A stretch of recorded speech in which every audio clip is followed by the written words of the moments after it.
It's the 22nd of May 1971 and a group of young Irish women are planning a news event.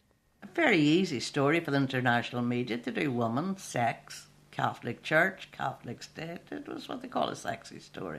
Nell McCafferty, a young journalist with the Irish Times, was one of the founders of the Irish Women's Liberation Organisation. We had 5 demands. Our very first demand was contraception. We'd heard of this magic thing called the pill. We decided that the legalisation of contraceptive would immeasurably improve the situation of Irish women. At the time, the Republic of Ireland was a very conservative country. The Catholic Church had a huge influence, and the importation, sale or distribution of contraceptives was illegal. A doctor could only prescribe the contraceptive pill if a married woman had an irregular menstrual cycle. Consequently, women had large numbers of children. The nightmare of unremitting pregnancy. It was normal to have 6 or more children within marriage. If you had any children outside of marriage, you were incarcerated in a mother and baby homes called the Magdalene Homes, run by the nuns. You'd go in there, you'd have your baby, and the baby would be immediately adopted. But across the border in Northern Ireland, part of the United Kingdom, contraceptives were legally available. Nell came up with a plan. The idea came up we should import contraceptives, break the taboo, break the ban. We decided to take a train to the north, get the contraceptives, bring them back. We would do it on what was called International Media Day. So it would be a great opportunity for publicity. The 12 of us who formed the hardcore of the movement discussed it. Some of us decided to introduce contraceptives in such a way would be to get us all a bad name. Some of the members thought, if you're going north, it must be married women only. They're entitled to contraception. It'll seem more reasonable. Loads of people are having sex outside of marriage. But no, it's contraceptives for everybody. So we had a split. In the event, some of the group refused to take part. But Nell and over 40 married and unmarried women boarded a train on a Saturday morning to travel 150 kilometres to Belfast. This was in the days before mobile phones. We had no means of communicating with the South to know how we were doing. We knew that Maureen de Burgh was going to organise a welcome home reception that night. She refused to come on the train because she thought the contraceptive should be confined to married women only. And off we went to Belfast, accompanied by some of the world's media. Because I'd lived in the north, I was at ease. The 40 women we were with were nervous. There were bombs, bullets, deaths going on. That Saturday, though, Belfast was calm and quiet. Nell gave the women instructions. Right now we're going to split up into groups. Some people want to go to the family planning clinic. Some people who will then go on to the chemist shop. The shopping centre is down to your left and the riots are over that way. They headed to the pharmacy across the road. But although Nell was 27, she didn't even know what contraceptives looked like. We'd never seen these things. We hadn't done our homework. And I was the spokeswoman for the group. And I walked up and I said, Mister, we'd all like the pill, please. He said, you need a doctor's prescription for the pill. Nobody told me that. But I'd heard of other things. I said, well then, I would like the coil. He said, certainly, where's your prescription? I said, OK, I'd like the loop, because I knew one of my friends had had one of these things. He said, certainly, where's your prescription? I said, Mister, what can we have? And he looked at me and said, what would you like? I didn't know. But one of our group was a woman called June Levine, distinguished on many fronts. First, she was Jewish. Second, she was married. Third, she was divorced. She got a divorce in Canada. She was a woman of the world. She was cheeky and she was confident and glamorous.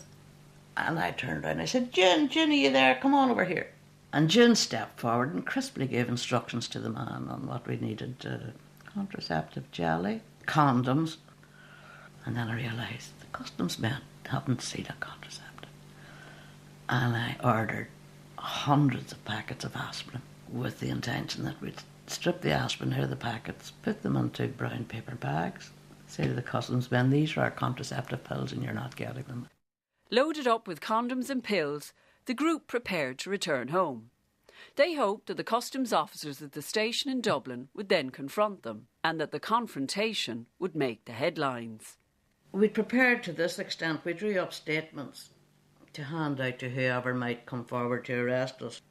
You go up to the customs man, declare your contraceptives, refuse to hand them over, refuse to be searched.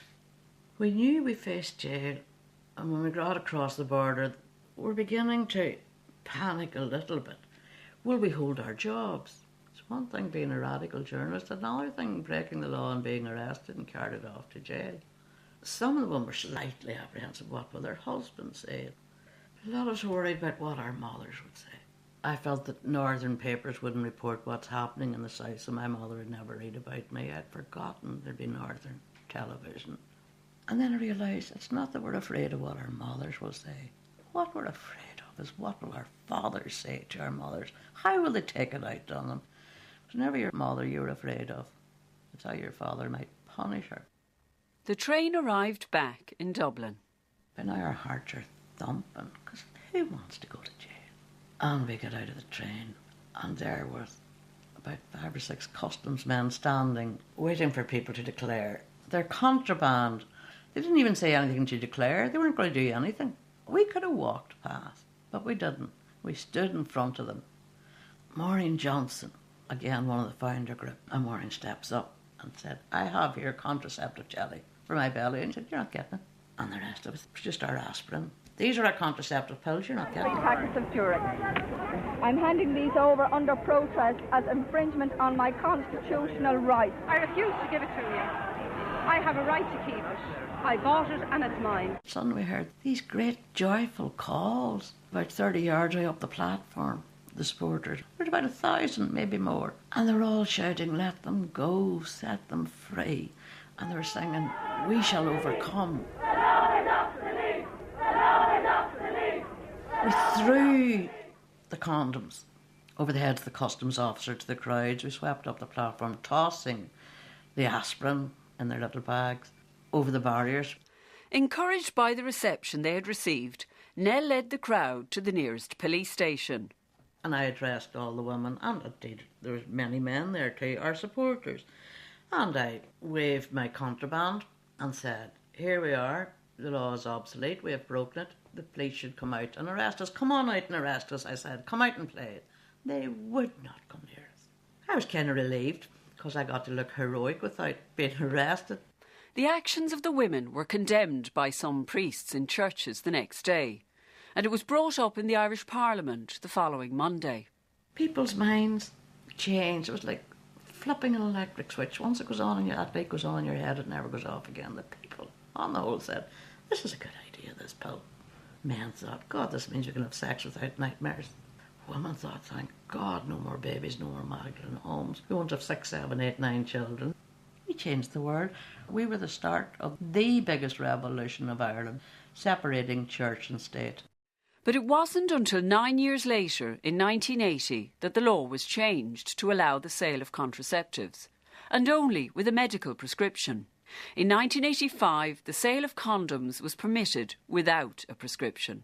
Nell McCafferty is still working as a journalist in Ireland.